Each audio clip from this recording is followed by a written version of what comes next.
Assalamualaikum warahmatullahi wabarakatuh.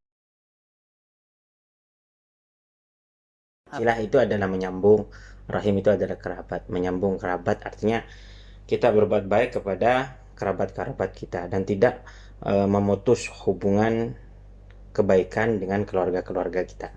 Hukum dari silaturahmi ini bermacam-macam dan berbeda ulama. Tapi yang sepakat semuanya adalah menyambung silaturahmi dengan orang tua kita. Jangan sampai kita ini putus hubungan dengan orang tua kita. Itu wajib. Semua ulama mengatakan seperti itu. Terus ar-rahim di sini kerabat, nanti berbeda pendapat. Siapakah kerabat yang harus kita untuk disilaturahmi? Apakah semua kerabat? Karena manusia semuanya kerabat dari Bani Adam, dari cucu Nabi Adam semuanya kerabat. Jadi silaturahmi di sini tidak semuanya kerabat yang harus kita, tidak, cuman semua semampu kita. Cuman yang paling pertama kali adalah orang tua, kemudian kerabat yang berhak mendapatkan warisan kita. Ada yang mengatakan adalah kerabat yang tidak batal ketika kita pegang. Itulah yang harus kita silaturahmi dahulu. Kemudian kalau memang kita sudah mempunyai kemampuan dan diberikan oleh Allah Subhanahu wa taala kelebihan, maka kita boleh memperluas hubungan silaturahmi kita kepada kerabat yang jauh, kemudian kepada kerabat Bani Adam semuanya. Ya, tinggal kita pilih. Kalau dalam bahasa kita Indonesia, di dalam KBBI, ya silaturahmi. Kalau di dalam bahasa agama kita, panggilnya rahim. Bukan rahmi, tapi rahim.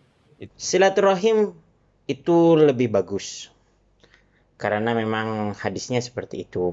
Rasulullah Shallallahu Alaihi Wasallam pernah bersabda, "Man kana yu'minu billahi wal yaumil akhir, falyasil rahimah." Barang siapa yang mempunyai keimanan kepada Allah Subhanahu wa taala, percaya kepada Allah dan percaya kepada hari akhir, falyasil rahimah, maka bersungguh-sungguhlah di dalam menyambung tali silaturahim. Itu semua kembali kepada hati kita. Tentu ketika chattingannya baik, menyapa dengan baik.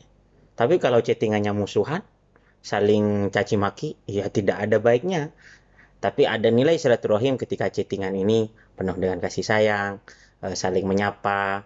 Bahkan kalau chattingan bisa menimbulkan atau chattingan bisa menjadikan kita saling bertukaran pulsa, itu juga termasuk bagus juga. Kami pernah menjumpai dalam kitab Ar-Raudhah, Raudhatul Talibin karangannya Imam Nawawi. Silaturahim itu bisa dilaksanakan dengan apapun yang kiranya menurut adat itu bisa dianggap berhubungan, menyambung silaturahmi. Baik itu dengan menggunakan salam atau dengan saling memberikan hadiah atau dengan saling menyapa dan seterusnya. Artinya dalam hal ini kita kembalikan kepada adat dan tradisinya. Dalam sebuah hadis kami pernah mendengar, pernah membaca Rasulullah Shallallahu Alaihi Wasallam bersabda, "Silu arhamakum walau bisalam." Sambunglah kekeluargaanmu sekalipun dengan memanggil salam. Allah ada karena selama orang itu istiqomah, dalam artian dalam hati niatan kita ingin menyambung silaturahmi, tapi ketika ada uzur maka kita kadang terhalang untuk melakukan sesuatu.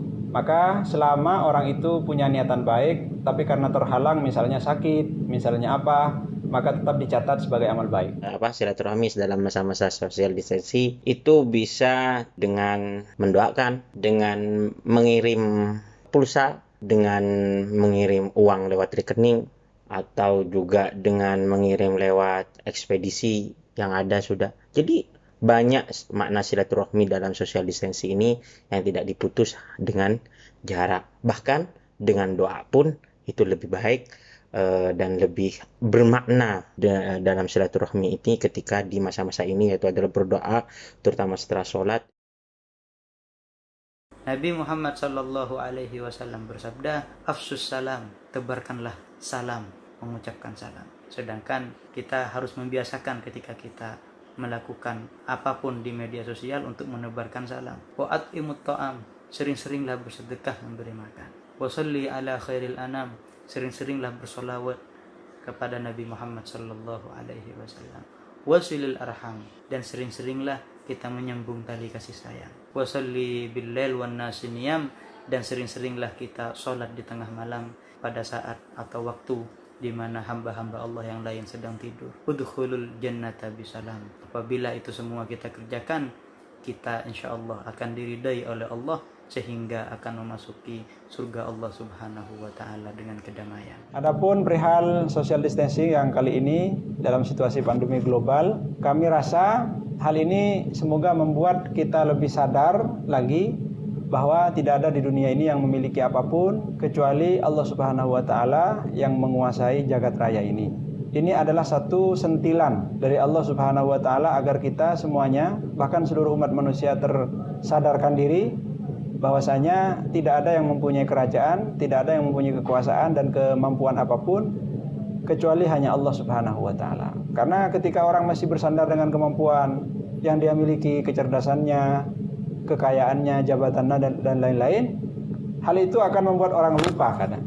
Dan itu memang cenderung dimiliki oleh manusia. Al-Qur'an sendiri menyebutkan kalla innal insana la yatgha an ra'ahu istaghna. Manusia ketika sudah berbuat zalim, melampaui batas, maka di situ manusia kadang merasa tidak butuh terhadap siapapun. Maka bagi orang mukmin, apapun musibah semuanya akan menjadi baik. Saya kira itu kembali kepada hati kita masing-masing.